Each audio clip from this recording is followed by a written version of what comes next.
सावधानी से सुनना। एक प्रश्न हमारे भीतर खड़ा होता है, जब हम सूर्य नारायण भगवान को अर्घ देते हैं, जल चढ़ाते हैं, तो वो जल पृथ्वी पर जब गिरता है तो उसके छींटे हमारे शरीर पर लगते हैं। क्या वो ठीक है? क्या वो श्रेष्ठ है? तो शिव महापुराण की कथा कहती है, जब हम सूर्य को अर्घ देते हैं, सूर्य को जल चढ़ाते हैं, वो पानी जब पृथ्वी पर गिरता है, उसके छींटे हमारे शरीर पर लगते हैं, तो वो श्रेष्ठता का भाव निर्मित करते हैं, वो गलत नहीं हो सकता। कारण अब वो भी समझ लीजिए।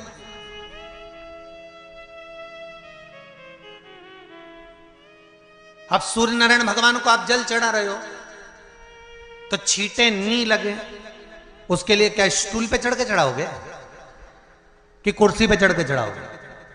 अरे बोलो तो सही।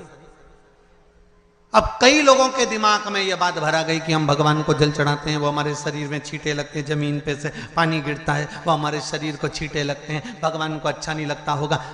कौन ने कहा? पहले तो उसको पकड़ के ला।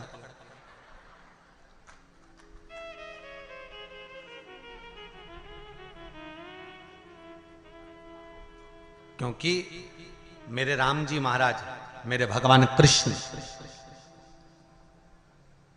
बड़े बड़े संत, साधु, सन्यासी, तपस्वी, साधक, उपासक जितने भी हुए, जिन्होंने सूर्य की आराधना करी, इन्होंने टेबल पे चढ़कर या कुर्सी पे चढ़कर जल नहीं चढ़ाया, इन्होंने पृथ्वी पर खड़े होकर ही, क्योंकि पृथ्वी तत्व के देव हैं शिव।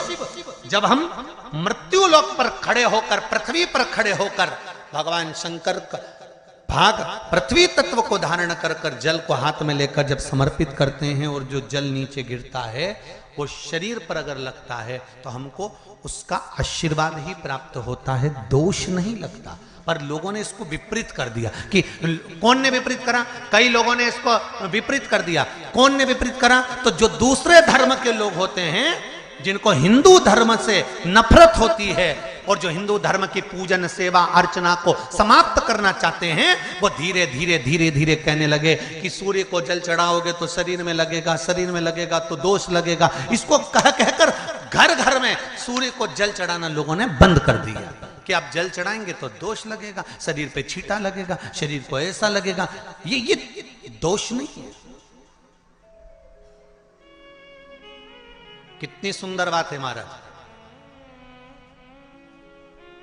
सूर्य नारायण भगवान को जब जल चढ़ाया जाता है, हाथ सिर से 8 इंच की दूरी पर होना चाहिए।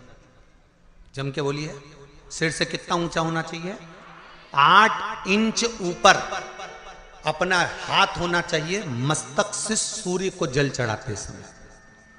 और ना चांदी का, ना स्टील का, ना लोहे का, ना प्लास्टिक का, ना कांच का, ना सोने का कोई बर्तन, ना कांसे का, ना एल्युमिनियम का, ना पीतल का, केवल एक पात्र होना चाहिए, वो है तांबे का।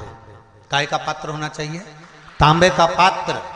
और सूर्य नारायण भगवान को जब 8 इंच ऊपर तुम्हारा हस्त है, और जब हम सूर्य को जल चढ़ा रहे हैं, कैसे जल चढ़ाना है वो भी समझ लीजिए। अगर कोई कैंसर का मरीज है, जिसके चेस्ट में कैंसर आ गया हो, लेफ्ट में, राइट में कहीं पर कैंसर आ गया हो, या कोई गठान आ गई हो, तो महाराज आप जल चढ़ाते समय उस जल की धार को सूर्य भगवान को जब चढ़ा रहे हो, तो धार आपकी गठान की ओर जाना चाहिए, जिससे सूर्य की किरण उस जल में से आपके उस स्थान पर पड़े, उस जगह पर पड़े जहां पर गठान है। महाराज आप लगातार जल तो चढ़ाना चालू करो, अच्छे अच्छे डॉक्टर फेल हो जाएंगे और कह देंगे गठान ठीक हो गई।